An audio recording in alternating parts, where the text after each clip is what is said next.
Захотел мамисата да дистанцироваться медисата. Чего собрался согласен моторы. Да, как это получение шефедра для соборих пода. Пенсоплю крепаш, Никеши, театрда, да, შემდეგ ვახსენეთო იყო მეორე სოფლიო კრება ჩატარდა უკვე კონსტანტინოპოლში. მაშინ 65 წელს ჯერ კიდევ ჩანს კონსტანტინოპოლში შენდებოდა და იქ არ იყო შესაძლებელი დარბაზი და სივრცე სადაც შეიძლება ჩამოსვლა დელეგაციების განთავსების მოწყობის და ჩატარდა ნიკეევში და ეხლა უკვე მეორე კრება კონსტანტინოპოლში ტარდება 391 წელს. პირველ კრებაზე განიხილებოდა ერთ-ერთი გაჩენილი მწვალებლობა ალექსანდრის ეკლესიის ერთ-ერთი მოთვრის არიოზის მიერ გამოთქმული თავის კერძო აზრი და რომელიც მე იქნა გავრცელებული და ეყოლა მას თავისი მომხრე იდეებს. მაგრამ რადგან გამოიწვა გარკვეულად დაპირისპირება თვითონ იმპერიაში და შფოთი და გამათი ქუჩებში მოედნებზე მაშინ იმპერატორმა კონსტანტინე დიდმა მოიწვა ეს კრება. შევხედოთ რომ აკრების მოწვის ინიციატორი ხდებოდა ხშირად თვითონ იმპერატორი. თუმცა საჭიროება იყო ეკლესიის მიერ გაერკვია სასწავლებელი საკითხებში თავისი მრევლი მოსახლეობა და დაემართა იმ ჭეშმარიტი საზღვრით, რომელიც უფალმა გამოუცხადა თავის მოწაფეებს და მოწაფეებმა თავის ეპისტოლეებში კიდევ არაერთგზის დაამტკიცეს. მიუხედავად ამისა, ის ადამიანის ქონება მიდრეკილია კერძო სუბიექტურ აზროვნებისკენ და თუ ჩდება თავისი დასკვნები იმიტომ რომ არასულია მათ ცოდნა და არა ღვთის გამოცხადებით ეძებათ მას როგორც პავლე მოციქულს მიეცა და ანუ კათოლიკურ ურთიერთობით და დანარჩენ მოციქულს პეტრეს და იოანეს და მათეს და ყველას მაგრამ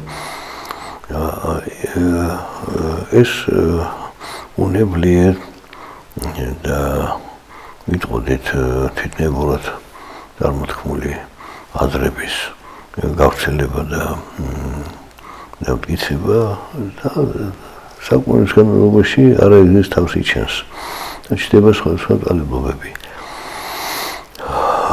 პირველ სამშობლო კრებაზე როგორც ვთქვით ნიკეაში შედგა პირველი ასე ვთქვათ წამსი ანუ გარკვეული მუხლება ჩამოყალიბებული საფუძვლები ქრისტიანული საზრდოების და მხილებული იქნა არიოზის ძალება. თუმცა მე მაინც ეს არიოზის აღწელება თავის ძალებას ეყოლა კიდე სხვა მომხრები, მდევრები და ასეთ შიდა ბრძოლაში ვრცელდებოდა მეოთხე საუკუნის შუა წლებში და მეორე ნახევარში დაპირისპირება მოსახლეობაში და თვითონ ეკლესიაში. და იმის და მიხედვით იმპერატორი ვის ხარეს გადაეხრებოდა ხშირად შექონდათ შესაბამისი განწყობა ეკლესიის სიახში. ანუ ჩარევა ხდება საერო ხელისუფლების ეკლესიის შიდა საკითხებში. ეს დაიწყო შემდეგ რაც კონსტანტინე დიდმა თვითონ ქრისტიანმა აღსარებლობით და შემდეგ ნათლისღებითაც დააკანონა.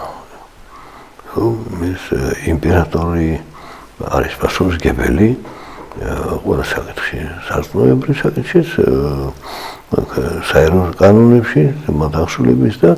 თვითონ ამ იმპერიის სიახში მშვიდობიანი ურთიერთობის საკითხებზე ისწავლის პასუხს. მოხდა ისე, რომ რომის იმპერია გაიყო თათორ ნაწილად, მაშინ აშენდა კონსტანტინოპოლი, ცენტრი ადმინისტრაციული გამოიცა რომიდან კონსტანტინოპოლში, შესაბამისად იმპერიაც ორ ნაწილად იყოფა. მოხდა ისე, რომ აღმოსავლეთ ნაწილის იმპერატორი გუთებთან ბრძოლაში დაეღობა და თვითონ მისი ჯარის და სასოფლოდ უნდა დანიშნულიყო ვინმე, ვინც შეცვლიდა იმპერატორს და დაიცავდა აღმოსავლეთ ნაწილის იმპერიის ბარბაროსთა თავდასხმებისგან. დასავლეთის იმპერატორი გრაციანემ აირჩია ესპანეთიდან მოწვეული სარდალი, მხედართავარი თეოდოსი ფლავიუსი. ფლავიუსები იყვნენ ესეთი ცნობილი არისტოკრატიული ოჯახი და გვარი რომის იმპერიაში. და მისთვის სამდე იყო, თუმცა ბევრი იყო მის ამალაში და გარემოცვაში წარმართობიდან მოსული და ესეთი სამწარებლობის მდევარი ადამიანი და გრაციამ თავისი არჩევანი შეაჩერა თეოდოსიზე, რომელსაც შემდგომში თეოდოსი დიდი, ანუ თეოდოს პირველი. და ის გაიგზავნა აღმოსავლეთში. თესალონიკში მოხდა ისე ვთქვათ ურთხევა მეფედ, იმპერატორად, სადაც მოხდა თვითონ გრაციანის მოთხოვნით და თეოდოსი ქრისტიანი იყო. ქრისტიან ოჯახში გაზრდილი და მისთვის მნიშვნელოვანი იყო საკითხები საეკლესიო და მან გამოსცა ესეთი ედიქტი, რომ ყველა ქრისტიანი უნდა მისდევდეს იმ ერთ სარწმუნოებას, რომელიც კრებამ, ნიკეის კრებამ დაადგინა და საბათამდა მამამ დამკიცეს ეს სარწმუნოება, ეს არის მართლმადიდებლური და ჭეშმარიტი სარწმუნოება. რომელიც ეხებოდა ასეთ დოგმატურ საკითხებს. დოგმატური უცვლელი და უცვლელი საკითხები ეხება მხოლოდ ღვთის ბუნებას. და ღვთის ბუნებასთან მიმართებაში კიდე შეიძლება სხვა საკითხები, რომელიც ასევე არ განიხილება ღვთის გარეშე. ანუ ეს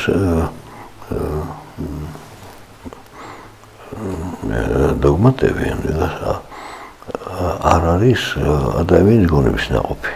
არამედ წმინდა ტეორში ყველაფერი რაც ნათქვამია ღმერთზე, მის გამოცხადებებზე და მის განგებულებაზე და მის ურთიერთობაზე ადამიანთან, რომ ეს ყველაფერი გამოცხადებით მოცემული ცოდნა შესაბამისად უნდა ფორმულირებული დიდად დებულებებად, რომელიც ყველა ადამიანს გასაგები იქნებოდა როგორ უნდა მიიღო მას და შეიცნო ღვთის ბუნება. ეს არსი და ღვთის განგება და ღვთის ზრუნა ადამიანის ცხოვრებისთვის. ასეთ ეს თეორიის მიერ შემდეგ ედიქტის შემდეგ დადგინდა რადგან მინდორს უკვე სამწარებლობები იყო გავრცელებული რომის იმპერიაში, უბრალოდ ერთ მნიშვნელოვნად დაიყვანათ, რომ ერთი ღმერთი და ერთი რწმენა მისი. შეიძლება ადამიანის სხვადასხვა წარმოდგენები სულს არნიშნავს, რომ უფალმა ეს დაუშვა, უფალმა თქვა სიტყვა. ეს სიტყვა უთხრა თავის განმავლობილ ადამიანს მოციქულებს. ეს სიტყვა დინასტარ სხვადასხვა სახით იყო ნაკადაგებით დინასტარ მეწოთა მიერ. ამიტომ მართებდა რომ ისეც უნდა გაერკვეს ღვთის ბუნების საკითხებში მან უნდა სწორად შეიცნოს თვითუფალი რომ უფალზე მეტყოლებდეს და უფლის მიერ მეტყოლებდეს და არა უფლის შესახებ თავის კერძვარდებს ავრცელებდეს თუ ჭეშმარიტად არ გამოცხადებითი და გამოცხადება ეძლევა მას ადამიანებს ერთ გულს და ღვთისადმი ადამიანებს ხო აი ამით განისაზღვრა ვინ იქნებოდა თვალ იმპერატორი და იმპერატორის შესაძლოა განსაზღვრავდა უკვე როგორ წარიმართა მისი მმართველობა ერთად ხედავთ ნიკეის კრებაზე პირველ სამშობლოში მიღებულ დოგმატურ სწავლებანი ჩამოყრებული მწამსის სახით და დამტკიცებულიყო ამ კრებაზეც რომელიც ჩადარდა კონსტანტინოპოლში და ამ კრება მიიღო რამდენიმე კანონი და მათ შორის ახლა ვიტყვით ერთი მნიშვნელოვანი იყო პირველ მუხლად კანონში ნათქვამია ნუ უვლესხობთ ბითინის ნიკეაში შეკრებულ 18 მამათა საწნოებას პირველ სამშობლოში იგულისხმება ნიკეაში არამედ იყოს იგი თავისი სახით და შეჩვენებული იყოს ყველა ძალებლობა აი ეს კარსად განაჩინა მოსეს კრებამ რომ ისაც ნიკეის კრება მიიღო ერთჩება ძალაში და ყველანაირი ძალებლობა უნდა იყოს შეჩვენებული რომელიც ეს ძალებლობები აქვე ჩამოყალიბებული და გარკვეულია რომ ეს ძალებლობები არის ერმომიანთა ანუ უმსგავსოთან უმსგავსო დღეს უმსგავსოს ხარამის ისოს ეხება დოგმატურ საკითხს რომ ძეღვთისა ერთ არსია მამისა ანუ ერთ ღმერთია საერთბუნებით ერთნი არიან თუ არიანელებმა შემოიტანეს ესეთი ტერმინი ერთი მსგავსი არისო მსგავსი ერთობას არ გულისხმობს აი შეიძლება რაღაცით ადამიანი გავდეს რაღაცა ქმნილებას რომელიღაც ერთ ქმნილებას მაგრამ ეს არ ნიშნავს რომ მსგავსების გამოსი ერთნი არიან ერთია ადამიანის ბუნება ადამიანი თავისთავად და სხვა ქმნილებათა და ეს არიოზის სწავლებაში იყო ეს ერთ-ერთი მომენტი მის სწავლების რომ ერთარსობის პრინციპი და სიტყვა მამისადის სუძვისა შეიცვალათ მსგავსებისა და უმსგავსონი ვინც აი ამ მსგავსობის მსგავსობასაც კი უარყოფდნენ მსგავსობაც არ არისო არა ერთობა ანუ უმსგავსონი ანუ არიანელნი ეს ძალებლობა ესე იგი ესენი არიან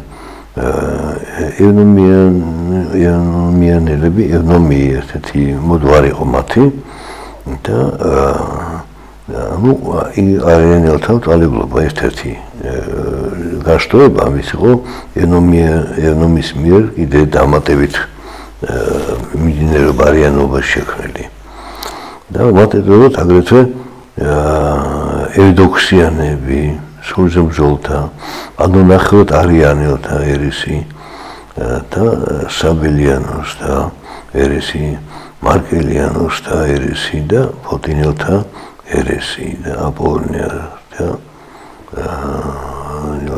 ერესი აი ერესები და უკავშირდება გარკვეულ სახელებს ესე კერძო აზრებით არიოზმა ითქვა ევნომი მისი აზრით ეს ხანად გაიგო ევდოქსიმ კიდე სხვა ნიუანსები შეიტანა ავტორებაში იქ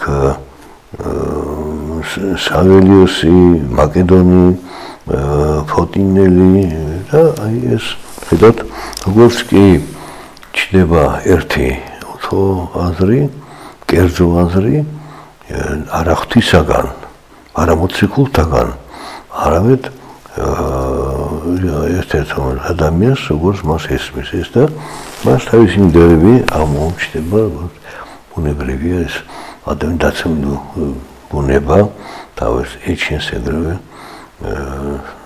თავის მომხრეებს ვინც მსგავსნი არიან თავისთან დაცემაში ისინი მსგავსად ერთ მწვალებლობაში ვარდებიან აი პირველი მუხლი სწორედ ეხება კონსტანტინოს კრების მის ადასტურებს ნიკეის კრების ჭეშმარიტებას და კიდევ ხალხს იმის შემდეგაც გავრცელდა ეს მწვალებლობები რომ ეს მწვალებლობის მიუღებელია ანუ ეს ტერმინი მწვალებელი და მწვალებლობა ნიშნავს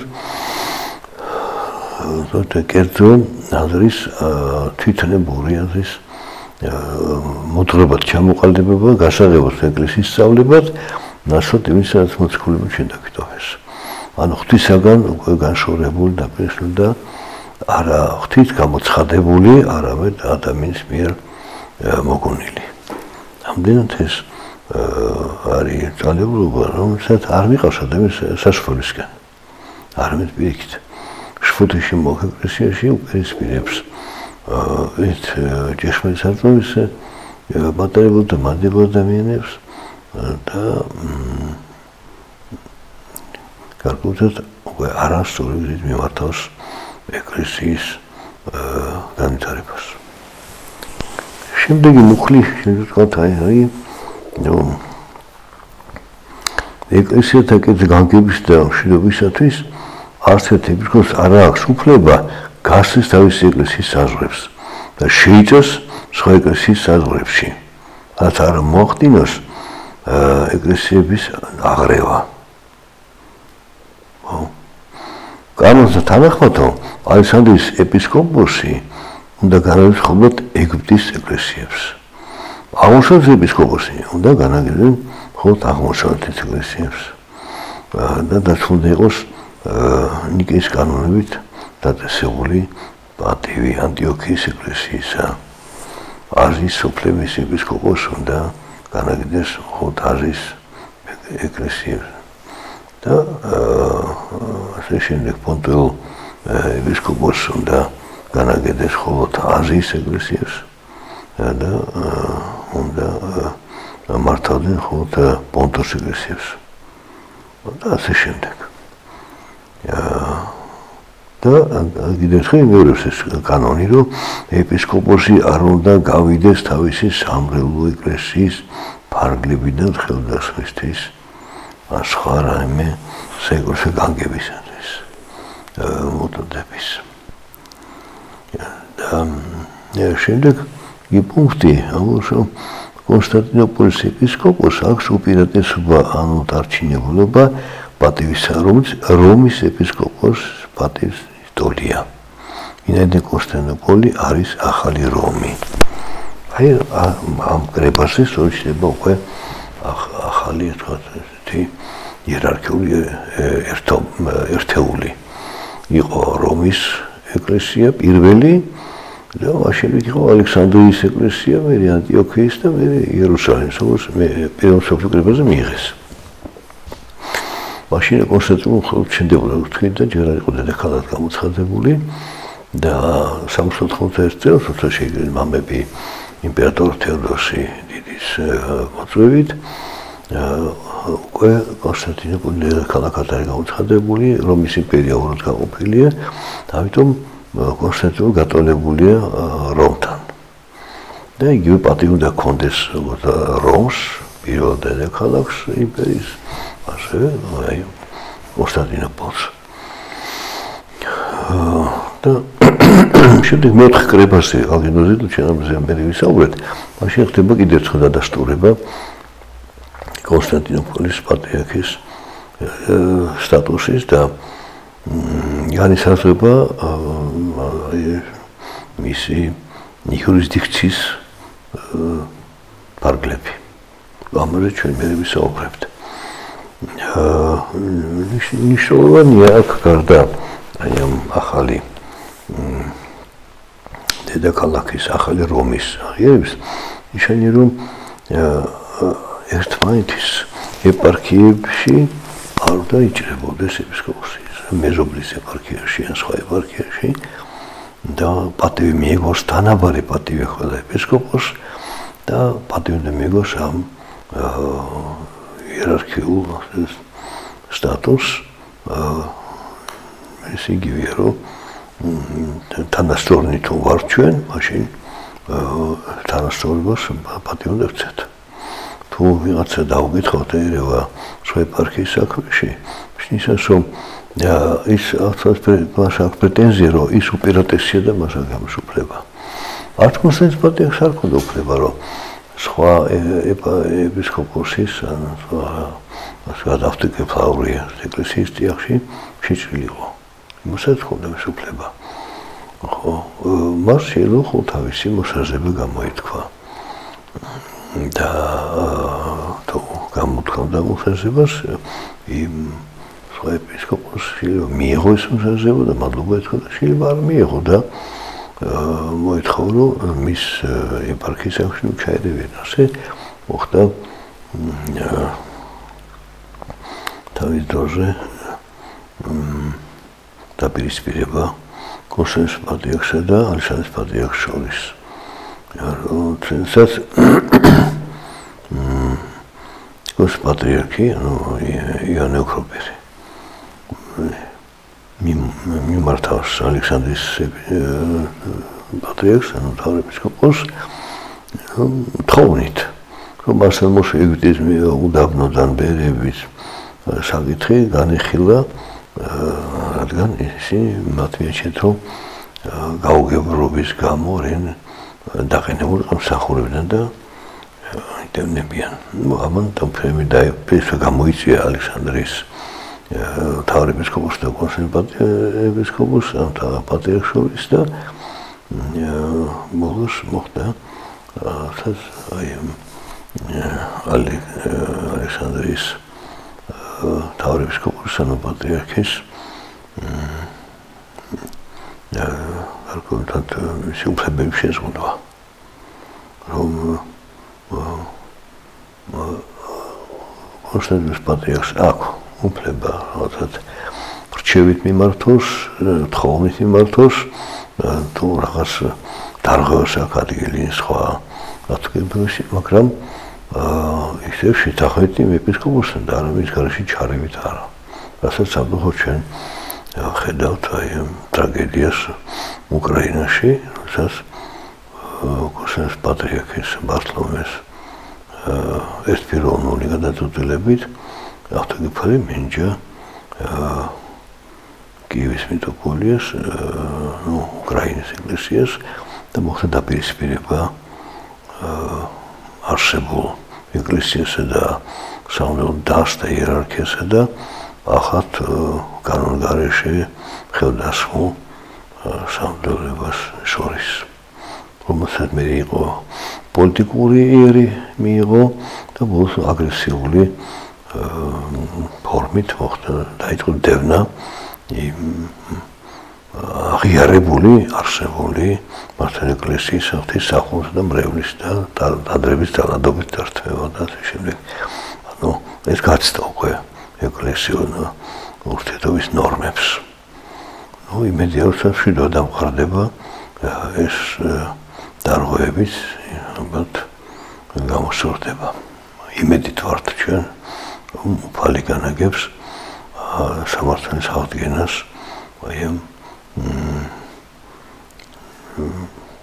პოლიტიკური არასტაბილო მდგომარეობის გამოწვეულ დარღვევებს.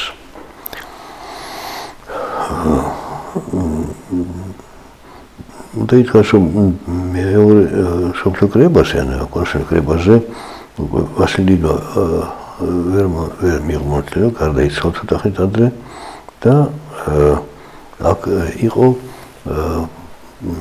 კონსტანტინეს პატრიარქად იმპერატორმა თეოდოსიმ დაადგინა გრიგოლ ღვთისმეტყველი უცნობილი ღვთისმეტყველებით, თავისი ავტორიტეტით ეკლესიაში, მაგრამ ამას მე გამოიწვია გარკვეული დაპირისპირება. რამდენიმე კანდიდატი იყო, ისაც ჰქონდა გარკვეული პრეტენზია ყოველ შემთხვევაში იმედი რომ ის გახდებოდა და ის იმსახურებოდა ყოფილიყო კონსერვატივი, ანუ ეკლესიის იერარქიაში რიგით მეორე იქნებოდა რომის ეპისკოპოსის შემდეგ ის იქნებოდა და აი ამ პატივისთვის უკვე მაშინ დაიწყო ვინ იქნებოდა. ხო, თუმცა ეს ეკლესია და დიახში უნდა მოხდეს გაირკვეს და აქ საერო ხელისუფლება ვერ ეოდეს და თუ გრიგოლი ღვთისმეტყველი თეოდოსი დადგინა შეიძლება გამოიჩინა დაპირისპირება და ღვთისმეტყველმა თქვა რომ მას უჩვენია მშვიდობით იყოს მარტო და თუ მიაჩნიათ რომ მისი დადგენა და დადგენით მოხდა დარღავს ეკლესიის კანონების ის გადადგება. გადადგა კიდევაც და განმარტოვდა რომ ღვთისმეტყველი დიდი ღვთისმეტყველი დარჩა დიდი ავტორიტეტი ეკლესიის წიაღში. იმიტომ რომ თანამდებობები ასე მდგომარეობა ეპისკოპოსი, არქიეპისკოპოსია, პატრიარქია თუმცა არის ეს მაინც დროებითი არის. თავარი როგორ იხვაწებს ეს ადამიანი და მისი სწავლა მოძღვრება ერთობაში თორე მოციქულო სწავლებასთან, სახარებსო ქრისტეს სწავლებასთან და სამართლებრივია თუ მისი ქმედება ხო ეს არის მნიშვნელოვანი, როდესაც ადამიანი წარდგება სამჟავროზე ღვთის წინაშე.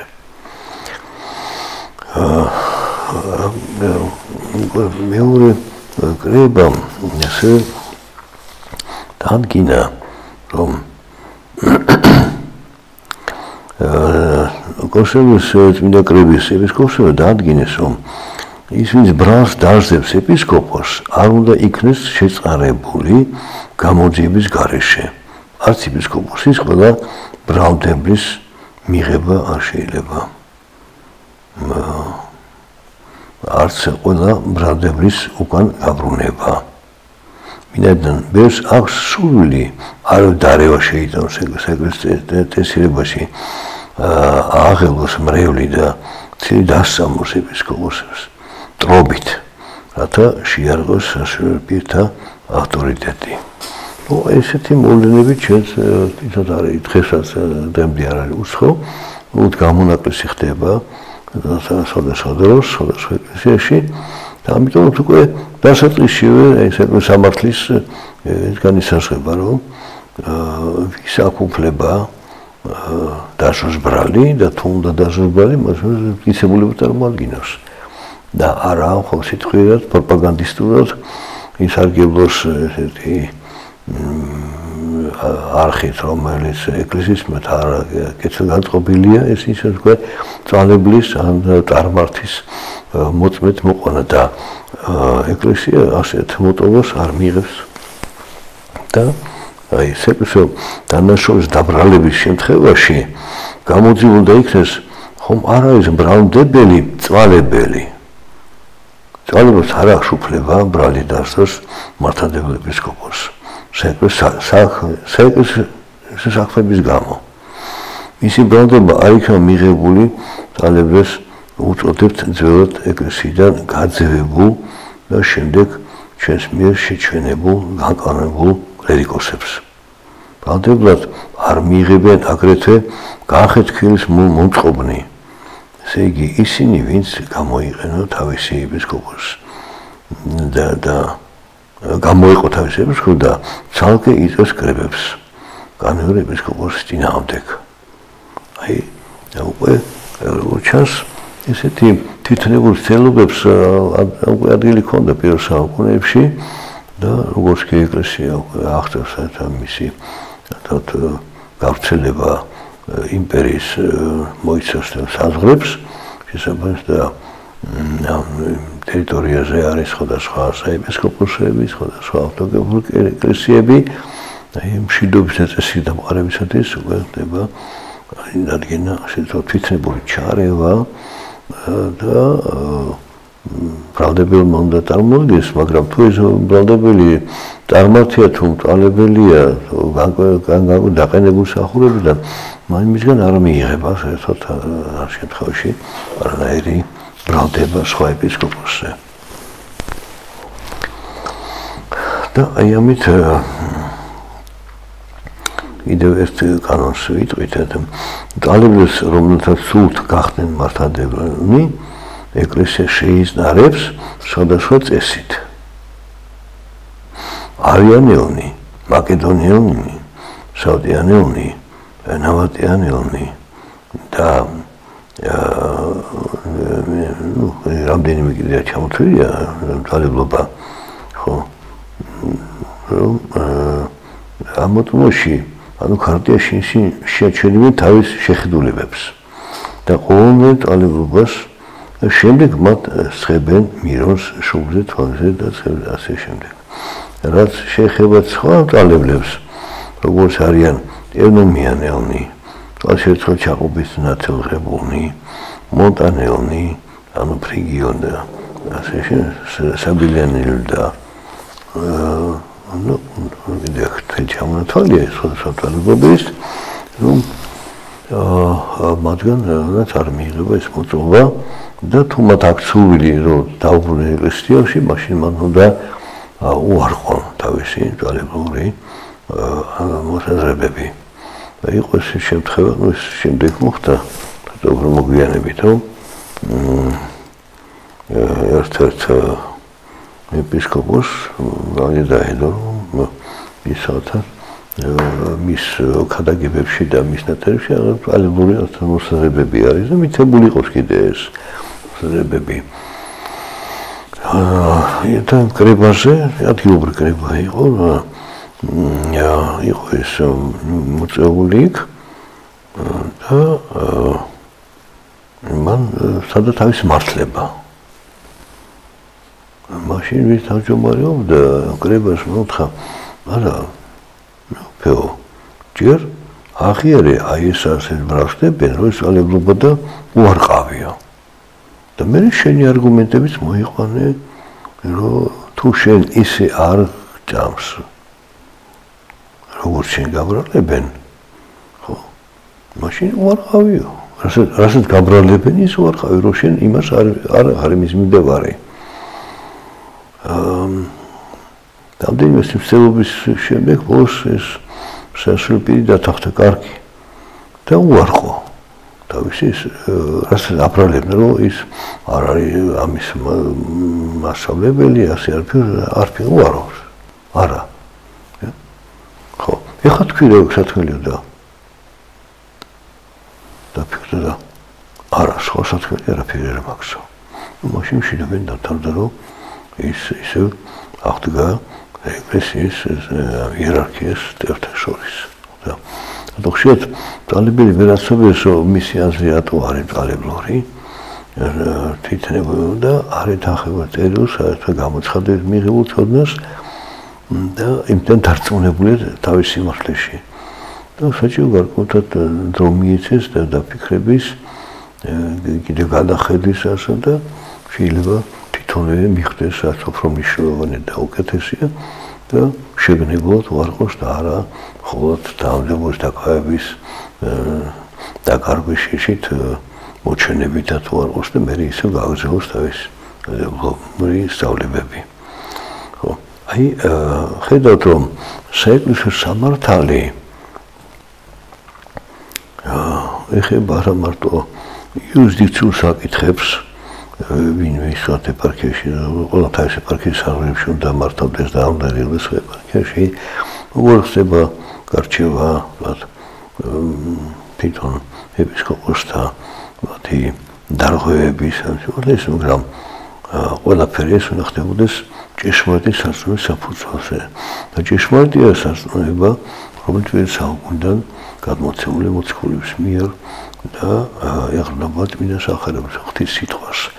და არა მარტო ახალი აღთქმის, არამედ მთელი აღთქმის წიგნებიდან, წინასამეტყველთა წიგნებში ან გარკვეულად მოვლენათა მაგალითად ძველი ახთმის ეკლესიის დიახში საერთო ისტორიიდან რომ ყოველი ამით უნდა დასრულდებოდეს ჭეშმარიტება და ეს სამართლიანი საფუძველი არის ჭეშმარიტი რწმენა. რწმენა არა ჭეშმარიტი, მაშინ ყველანაირი დარღვევაც შეიძლება იყოს გამართლებული. მართალი ის, ვინც ღვთისმშენში მართალი და ვინც მართლება ღვთის სიტყვით და ღვთის მადლით და წყალობით და ღვთისმშენში აღიარებულ წმინდანთა სიტყვის თანახმად. ამით დავსვათ ჩვენ დღევანდელ საუბარს და გემშვიდობებით და ჩვენ განვიხილოთ შემდგომში კიდე რამდენიმე მსოფლიო ეკლესიის და მას საკითხებს ეს მესამე, მეოთხე, მეხუთე, მეექვსე და მეშვიდე და შემდეგ უკვე შევეხებით იმ სამართლის ძეგლებს. უმთავრესი საქართველოს ეკლესიაში არის მაინც რუსეთის ძეგლის კერა, თუმცა სხვა კანონებით და საკმაოდ დიფერენცირებული ეს კანონები.